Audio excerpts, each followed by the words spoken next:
फिर एक झापड़ लगाया, तूने ये बात मेरे को पहले क्यों नहीं बताई। तो मैं भी ऐसे ही करता। खाने का कितना लोभ होता है लोगों को। डॉक्टर के पास गए पार्टी के बाद, डॉक्टर ने कहा क्या हुआ, पेट दुख रहा है। पेट दुख रहा है, लो आधे गिलास दूध के साथ टैबलेट खा लेना। उसने कहा नहीं, दूध नहीं पिया जा सकता। ठीक है, पानी के साथ पी लेना। नहीं, पानी नहीं पिया जा सकता है, ऐसे ही निकल जाना। वो कहता है कि अगर एक टैबलेट खाने की जगह पेट में होती तो मैं एक रसगुल्ला और क्यों ना खाता। ऐसे खब्बू लोग होते हैं दुनिया में। आचार्य श्री समझाते हैं अवमौदर्य भी व्रत है, स्वास्थ्य के लिए अच्छी चीज है, भूख से थोड़ा कम खाइए। जितना भोजन करते हो उससे कम भोजन करना अवमौदर्य तप है। एक ग्रास से लेकर के और एक ग्रास कम तक खाना एक तरह का तप है। ज्यादा खींच खींच के पेट भरते हो फिर बीमार पड़ते हो। श्रावकों के लिए भी बहुत अच्छा है अवमौदर्य तप। वृत्ति परिसंख्यान, नियमन करो, मैं इतनी वस्तुएं लूंगा, इतने पदार्थ ही आज लूंगा। वृत्ति परिसंख्यान, घर में है, हमारी ही थाली है, बोल दिया आज मैं 4 वस्तुएं ही लूंगा, मैं 2 बर्तन में ही भोजन करूंगा। वृत्ति परिसंख्यान। रस परित्याग, रसों का त्याग। तपस्वी सम्राट बड़े तपस्वी थे, दीक्षा के बाद ही उनने प्राय सब रसों का त्याग किया था। दूध, घी, नमक, शक्कर, दही, तेल। आप लोग भी कई श्रावक हैं जो एक एक दिन एक एक रस छोड़ के आहार लेते। आपसे बने तो आप भी कभी रस त्याग करिए, मीठे का त्याग करिए, नमक का त्याग करिए। महाराज जी और तो सब त्याग कर सकते हैं लेकिन नमक नहीं छोड़ सकते। एक दिन छोड़ के देखो। शरीर स्वास्थ्य की दृष्टि से भी कहो और तप की दृष्टि से, जिह्वा को जीतने की दृष्टि से, संकल्प बढ़ाने की दृष्टि से रस परित्याग। विविक्त शय्यासन, ज्यादा लोगों के बीच में उठना बैठना सोना बहुत जरूरी नहीं है। कभी एकांत में शांत उठो बैठो सो, विविक्त शय्यासन। काय क्लेश, थोड़ा सा शरीर को दुख होता है तो दुखी मत हो, एक आसन लगाओ के बैठो, एक आसन से सो। कभी सेवा करते करते हाथ पांव दुखने लगे तो दुखी मत हो जाओ, कारण वह भी काय क्लेश नाम का एक तप है। ये बाह्य तप हैं, बाहर से बहुत दिखते हैं और बाहर से इसमें ज्यादा मेहनत भी लगती दिखती।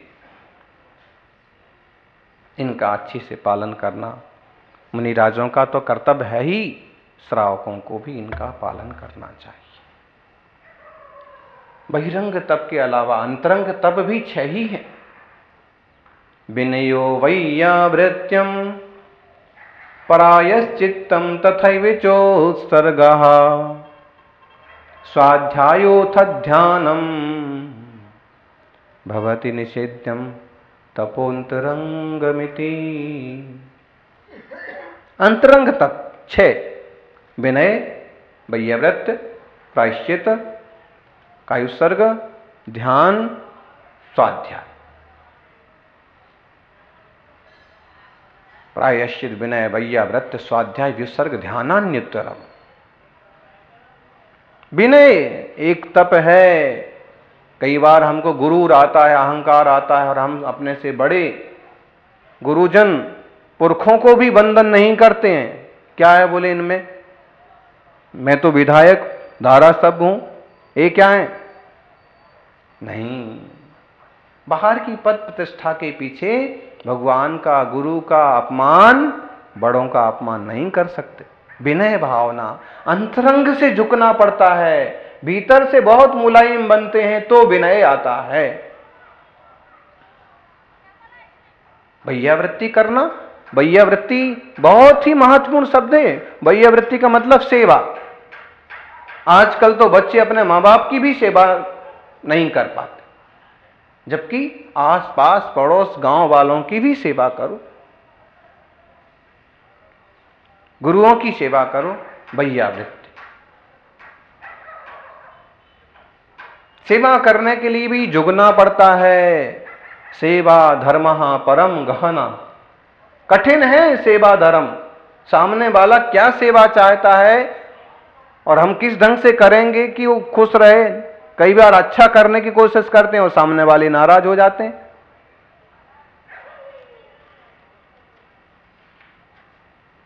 कठिन काम है, लेकिन ये सेवा, ये वैयावृत्ति तप है, कोई बात नहीं। गुरुदेव कहते थे वैयावृत्ति वही कर सकता है जो 4 बातें सुन सकता है। किसी के भी कड़क शब्द सुन सकता है, वही वैयावृत्ति कर सकता। नहीं तो मेरे को ऐसा बोला, मैं ही तो वैयावृत्ति करने गया, पांव दबाने गया और मेरे को डांट दिया। प्रायश्चित, अपनी गलतियों के लिए दंड लेना, गुरु से प्रायश्चित मांगना सबसे नहीं होता है। बहुत कम जीव मिलेंगे। आजकल तो अबॉर्शन तक करा डालते हैं, घर में पंछियों को, चूहों को मार डालते हैं, उसका भी प्रायश्चित नहीं लेते। गाड़ी के नीचे कुत्ते बिल्ली मर जाते हैं, उसका भी प्रायश्चित नहीं लेते। छोटी बात तो छोड़ो, बड़े बड़े घोटाले करने के बाद भी ऐसे नहीं लगता कि मैंने गलतियां की। अरे गलती हुई है, बहुत बड़ा अपराध है, प्रायश्चित मांगो। बहू को सता दिया, किसी का परिवार तोड़ दिया, फिर भी प्रायश्चित नहीं लेते। प्रायश्चित करना चाहिए। भगवान की मूर्ति हिल गई, हाथ लग गया जोर से, तो उसका प्रायश्चित, उसका तो प्रायश्चित लो। लेकिन और भी दुनिया से संबंधित दोष लगते हैं तो भी प्रायश्चित लेना चाहिए। व्युत्सर्ग, कायुत्सर्ग, जाप, ध्यान भी थोड़ा सा करना ही चाहिए। स्वाध्याय निरंतर नहीं तो 24 घंटे में आधे घंटे स्वाध्याय करो कम से कम। स्वाध्याय मतलब अपना अध्ययन, अपने स्वरूप की समझ। ज्ञानियों, ये अंतरंग तपों का भी पालन जीवन में अवश्य करना चाहिए। अंतरंग तपों का पालन करने से अंतरंग शुद्धि बढ़ती है, निर्मलता बढ़ती है, जीवन उन्नत होता है।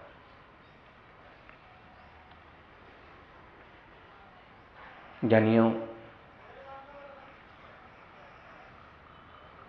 जो श्रावकाचार का पालन करके अच्छी तरह से परिपक्व हुआ है, जिसकी संलेखना समाधि की भी मंगल भावना है, घर में रह करके भी जिसने थोड़े से तप का अभ्यास किया है। कलकोबा से ब्रह्मचारी जी आए, उनकी भी भावना है और व्रत लेने की, तो उनको पूछा कि और आगे कब बढ़ोगे, तो उन्होंने कहा कि अभी 1-2 साल और मैं अच्छे से बहिरंग साधना का अभ्यास कर लेना चाहता हूं। ये बात सही है कि जितनी जल्दी मोक्ष मार्ग में बढ़ सको बढ़ो, लेकिन अभ्यास कर लो। बिना अभ्यास के मोक्ष मार्ग में जाके दोष लगाओगे, वो अच्छी बात नहीं है। मुनिराज का पद स्वीकार करने का पुरुषार्थ करो, इसकी प्रेरणा दी है यहां पर पुरुषार्थ सिद्ध उपाय में 200वें श्लोक में। जिन पुंगौ प्रवचने मुनीश्वराणाम यदुक्तमाचरणम सुनिरूप्य निजाम पदवीं शक्तिं वा निषेव्यमेतदपि। सीधी आचार्यों की भाषा ही, वाणी ही हम आपको सुना रहे।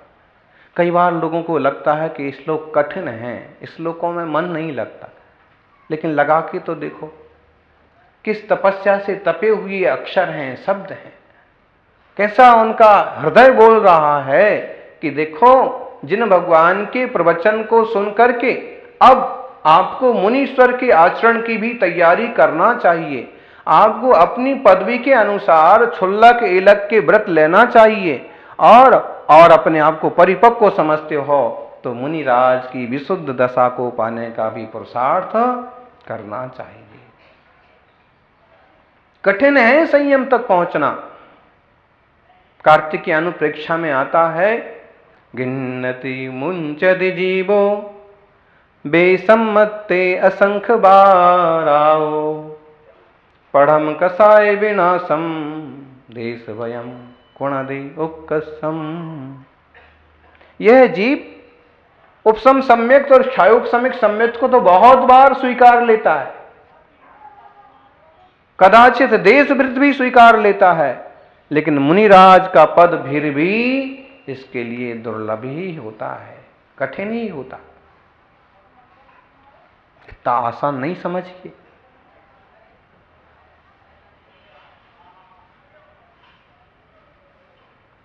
मुनिचर्या का पालन करना, 5 महाव्रत, 5 समिति, 5 इंद्रिय निरोध, 6 आवश्यक, 7 विशेष गुण। और साधु संतों की तरह ऐसा नहीं है कि केवल कपड़े रंग लिए और कि केवल बाल बड़े कर लिए, बस नहीं। 28 मूल गुण तो अनिवार्य हैं। आचार्य श्री हैं तो 36, उपाध्याय हैं तो 25। मूल गुण वो पालना ही होंगे। और आप आचार्य, उपाध्याय, साधु कोई भी रहें, 6 आवश्यक कर्तव्य तो अनिवार्य हैं। कौन से हैं? इदमावश्यक षट्कम समतास्तौ वंदना प्रतिक्रमणम प्रत्याख्यानम वपुषो व्युत्सर्गश्चेति कर्तव्यम। 6 आवश्यक। समता, साधु बने हो तो समता धारण करो। समता, वंदना, स्तुति, प्रतिक्रमण, प्रत्याख्यान, कायुत्सर्ग या प्रत्याख्यान। साधु बने हो तो समता धारण करो। कई लोग साधु का रूप लेकर के और अहंकार करने लगते हैं। मेरे को बड़ा आसन नहीं लगाया, मेरे को ऊंचा तख्त क्यों नहीं लगाया, मेरा बड़ा मंडप क्यों नहीं बनाया। अरे आप इसलिए साधु बने हो क्या? हैं? कभी कभी कोई त्यागी कहने लगते हैं ना, महाराज जी आज उनने मेरा अपमान कर दिया है, अथवा उनने मेरा ध्यान नहीं दिया है, अथवा मेरे साथ कोई नहीं था। तो कभी गुरुदेव कहते थे, क्या तुमने लोगों के लिए दीक्षा ली है? ये लोग तुम्हारी सेवा करें, तुम्हारे आगे पीछे दौड़ें, तुम्हारा सम्मान करें, तुम्हें ऊंचा तख्त लगाएं, क्या तुमने इसलिए दीक्षा ली है? सामने वाला आप वहां हाथ जोड़ के सिर झुका लेता है। मैंने दुनिया के लिए दीक्षा तो ली नहीं है। दीक्षा किस लिए ली है? आत्मकल्याण के लिए, विशुद्धि बढ़ाने के लिए। अब इसमें कोई सेवा करके पुण्य कमा ले, इसमें बड़ा मंडप लगा के प्रभावना करवा ले, ये उनकी मर्जी। इसमें तुम्हें क्लेश करने की क्या जरूरत पड़ी? तुम्हें बहुत अगर भावना होती है, भक्ति होती है, धर्म प्रभावना की इच्छा होती है, तो किसी को जरा सा इशारा बस कर दो, उनको जमने लगा तो वो करने लगेंगे, नहीं जमा तो तुम्हारा देव सर काय को खपाते हो? तुम तो समता रखो, तुम्हारा पहला कर्तव्य है क्या? समता, वंदना। वे वंदना करते हैं रोज जिनेंद्र भगवान की, जिनालय में जाकर के, जिन प्रतिमाओं के सामने, तीर्थों पर जाकर के वंदना करते। आचार्य विमल सागर एक ऐसे संत हुए, कई बार लोग कहते हैं कि उनने तो शिखर जी में डेरा जमा लिया था। डेरा नहीं जमा लिया था, बाद में 5-7 साल उनने अपने समाधि की कठोर साधना साधी थी, लेकिन उनने पूरे देश की 3 बार यात्रा की, भारत भ्रमण किया पैदल। मुनि तो यूं पैदल ही चलते, और उसमें उन्होंने संघ के साथ 3 बार पूरे देश का। ऐसा और कोई नाम है? कहीं कोई नाम नहीं मिलेगा। पांव पांव कश्मीर से कन्याकुमारी से, अटक से कटक, गिरनार से शिखर जी, श्रवण बेलगोल से बुंदेलखंड के सारे तीर्थ, पांव पांव। वंदना माना कि मेरा आत्मा ही सब कुछ है, अपने आत्मा की शुद्धि से ही सिद्धि होना है, लेकिन बाहर के जो यथायोग कर्तव्य हैं वो भी पालना पड़ते हैं, करना चाहिए। स्तुतियां करते हैं, सुंदर सुंदर स्तोत्रों की रचना करके भगवान की स्तुति करते हैं, तीर्थंकरों के गुणगान करते हैं, स्तुति है। हम कभी कोई श्रावक लोग विधान पूजन का, पंच कल्याणक का आयोजन करते हैं, उसको भी आशीर्वाद देते हैं, बहुत बढ़िया, अच्छे से स्तुति वंदना करो, पूजा करो, स्तुति। फिर प्रतिक्रमण, दिन भर में जो भी दोष लग गए, कोई खोटे वचन निकल गए, कुछ ऊंचा नीचा हो गया, शाम को बैठ करके तस्य मिच्छामि दुक्कडम, वह मेरा कोई दोष हुआ है तो वह दुष्कृत मिथ्या हो। मिच्छामि दुक्कडम नहीं, मिच्छामि दुक्कडम बराबर शब्द नहीं, मिच्छामि दुक्कडम, मिच्छा मिथ्या हो, मेरा दुष्कृतम पाप कर्म खोटी क्रिया वो मिथ्या हो जाए, मेरी गलतियां माफ हो जाएं। प्रतिक्रमण करते हैं, किसी से सीधी सीधी कोई गलती हुई है तो उनसे सीधी सीधी माफी मांग लेते हैं, नहीं तो खमामी सब जीवाणम सब जीवा खमंतु में मित्ति में सब भूदेशो बेरम मध्यमणा केन भी, मैं सबको क्षमा करता हूं, सब मुझे क्षमा करें, मेरा किसी से भी बैर भाव नहीं है, सबसे मैत्री भाव है। प्रतिक्रमण करते, प्रत्याख्यान त्याग, आज आहार हो गया, कल तक के लिए हमारे आहार का त्याग। इस आसन पर आधे घंटे को बैठा हूं, उसके बाद इस आसन का मेरा त्याग। रात्रि को विश्राम के वक्त मुझे एक चटाई उपयोग करना पड़ी, सुबह 3 बजते ही, और मेरा चटाई का अगले 24 घंटे के लिए, अगले 12 घंटे के लिए त्याग। माता जी भी एक साड़ी यूज करते हैं, आज वो साड़ी है, जब उसका त्याग करेंगे, इसका 24 घंटे के लिए त्याग, दूसरी साड़ी। फिर पुस्तक का भी, ये शास्त्र का स्वाध्याय पूरा हो गया, शास्त्र का आप त्याग। प्रत्याख्यान, त्याग देना, किसी चीज से बंधे नहीं है। और व्युत्सर्ग, व्युत्सर्ग मतलब काय उत्सर्ग, देह से भी मोह छोड़ करके भगवान का ध्यान करना, देह से भी मोह छोड़ करके आत्मा स्वरूप का ध्यान करना।